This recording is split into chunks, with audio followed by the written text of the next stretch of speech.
Ano sasabihin na isinasali ni Melvin Matibag? At ito nga po, yung sagot ni Melvin Matibag dyan, mga kababayan. Ang sabi ho, mga kababayan, mga boss chief amo, sir, ay eto, no? Kung meron kayong illegal na ginawa, ang sabi dito, defensor to, malamang. Kung meron kayong illegal na ginawa, dapat panagutan nyo. No? Nung nag-operate sila nito, dapat naisip na nila ito. Siguro ho, nung inumpisahan, hindi ko alam kung kailan. Baka po panahon ni dating Pangulong Duterte. Kaya astang ano po sila, astang DDS, ano? Kung mag-alala, okay lang yan, operate tayo niyan. No, kampi natin si Boss Gongdi Di ba? Kampi natin yung El Presidente Kaso po yung El Presidente, mga kababayan nila, nandun na po sa oblohan. Kaya dumating ang panahon, nagpalit ng administrasyon, na ang nataon po sa administrasyon ay itinatama po lahat, nasa pool po sila. No?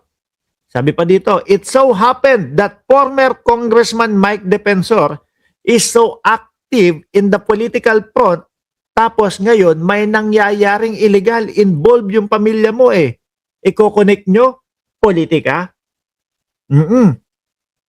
Diba? Ganyan. Kasi nahihirapan. Para pong impeachment lang din mga kababayan. Diba, Ma'am Noy JJ? Impeachment lang din. Pinopolitika kami kasi ako yung number 1 contender para sa 2028 election, kaya ginagawa nila sa amin ito. Pero yung mga katanungan at yung mga issue, hindi ho talaga nila isinagot. At eto nga po, di ba? Ayang si Defensor, puro sigaw ng para sa Pilipinas, kawawa na ang Pilipinas. Tapos may mga illegal pala na mga aktibidades na ayon po sa NBI. Sinasabi niya dito kay Madriaga, masyadong fantastic yung mga kwento niya. No? Nakasakasama siya, binibigyan sila ng malaking pera. Kung marami ka palang pera, bakit ka pa nangingidnap? Dali yaan daw po itinanim na kaso lang. Pagkatapos niyang tulungan yung mga magsasaka na ngayon po mga nagrereklamo kay Harry Roque. Di ho ba mga kababayan? Mike Defensor family. Ayan. Yari.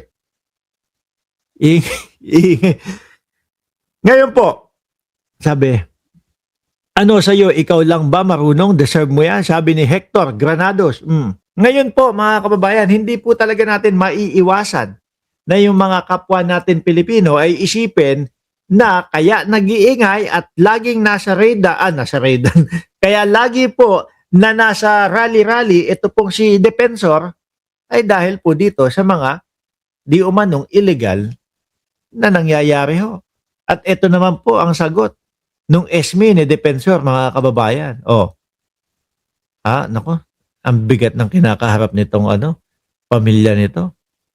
Sabi dito, I address Attorney Matibag directly. If you have a political or personal grievance with Mike, have the courage to resolve it with him directly. Sandali. Hindi si Mike Defensor ang problema dito. Ang problema na nakita ng NBI ay ikaw, SME, ikaw yung presidente doon sa ni-raid na KTV na ang sinasabi di umano bahay Bembangan at bahay Batakan daw ho. Bakit naging si Defensor ang problema? Kasi gusto po nilang palabasin na pamumulitika na naman ito. No? Ganyan na naman. If you have political or personal grievance with Mike, have the courage to resolve it with him directly. Stop using me, our daughter, and hundreds of innocents, displaced workers as collateral damage in a dispute that has nothing to do with us. Laging ganun. Laging pamumulitika ho, mga kababayan. No? Bakit ganun sila? Ito pa, may papakita pa ho. Trafficking. Asan ba yan? Ito, trafficking din. Ito, kay Defensor din. Family KTV sa Pasig City. Dawit sa iskandalo ang anak at asawa ni former Congressman Mike Defensor. Ang detalye sa agenda report ni Andrea Salve. Live nag-uulat mula sa NBI sa Maynila. Andrea, ano ang iyong update? Corina, tama ka, malalaking mga pangalan nga ngayon nadadawit dito sa tinukoy na sex at drug den na sinalakay Ito nyo? Bahay, Bembangan at Batakan daw ho. Oh. kailan lang ng NBI sa isang high-end KTV sa Pasig City. Kasama sa mga sinampahan ng reklamo ang asawa at anak ni dating Congressman Mike Defensor. KTV sa papel pero nang pasok Sisigaw-sigaw, ano? Sisigaw-sigaw. Para sa mga Pilipino. No? Tapos ganito yung mabibisto, ganito yung malalaman ng mga kapwa natin Pilipino. ng mga operatiba ng NBI Special Task Group, isa pala umanong pugad ng sex trade. 16 na individual ang arestado, kabilang ang ilang mga empleyado. Lampas 50 naman ang nasagip na kababaihan na biktima umano ng pambubugaw. Kasabwat daw ng nasabing KTV ang kadikit na hotel na kinokontrata para magsilbi umanong tuluyan ng mga customer at ng mga binugaw na biktima. Aabot daw sa 5 hanggang 15 Yung Blue Hotel, no? Na sinasabi may puntahan papunta doon. libo ang alok ng sexual services ng establishmento. Bukod sa umunoy sex trade, lumalabas ding drug den ang lugar matapos na tumambad sa mga operatiba ang illegal na droga sa kasagsagan ng operasyon. Matagal na raw na nag-ooperate sa business district sa Pasig ang KTV na ito. Yung hotel operations at saka yung sa KTV, yung modus talaga nila magkarugtong structurally, tapos yung there's an ecosystem kumbaga so to speak, na pagkatapos nagkasundo dadali mo sa kwarto sa taas. Matagal. Tama nga yung sinabi ko sa inyo, mga kababayan. Tumugma po yung hula ni Mark Ramos. Oh, doon sa baba, papakilala doon sa mga gaubo, sa mga bugaw, pag nagkasundo, 10 hanggang 20 mil, diretso sa hotel. Oh. Naroto, nagpalit-palit na nga ng pangalan. And ang sabi-sabi nga, medyo malakas yata yung kapit nito dahil tuloy-tuloy yung operations at saka nakikita nila magandang sasakyan yung pumapasok. Malakas daw yung kapit dahil tuloy-tuloy yung operasyon. Baka ex-congressman ang kapit. Lumabas sa pagsisiyasat ng NBI na ang presidente ng Zerin Development Corporation, ang kumpanyang may hawak sa hotel, ay ang asawa ni dating Congressman Mike Defensor na si Julie Rose. Yan, paano ngayon sasabihin ni Mrs.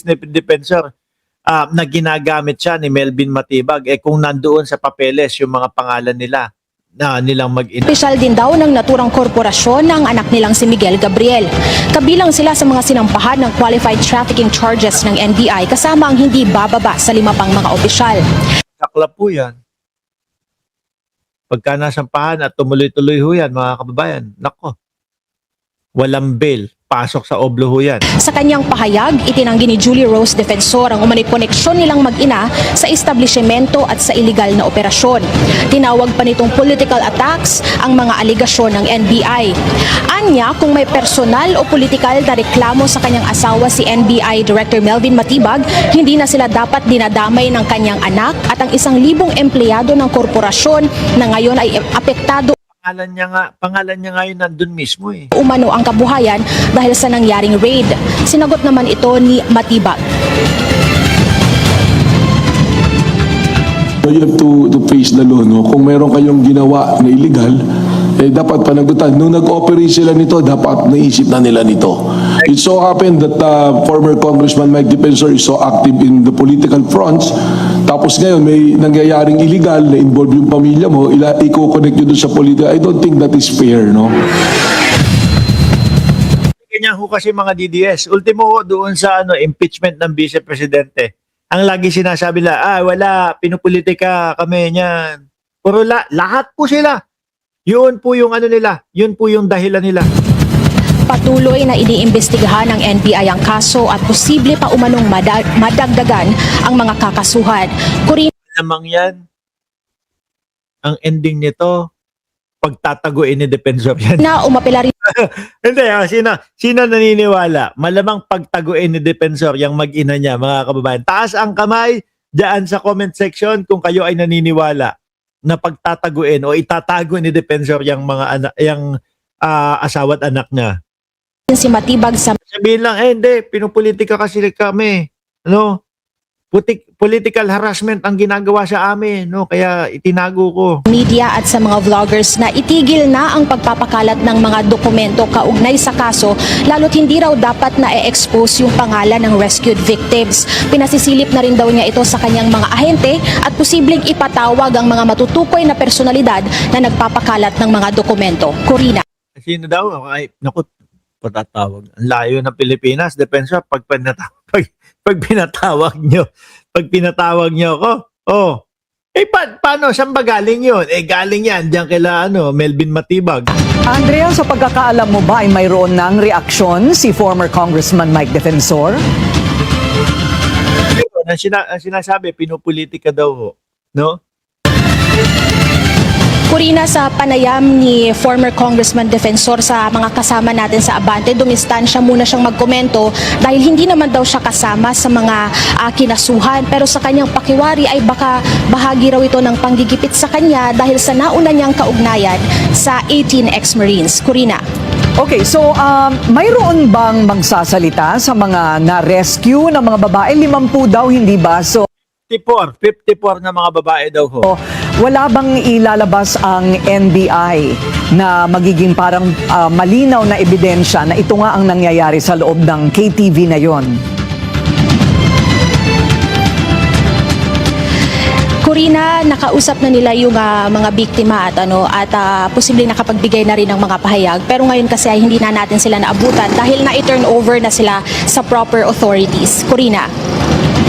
Ito mga kababayan, mabigat ang kinakaharap nito pong si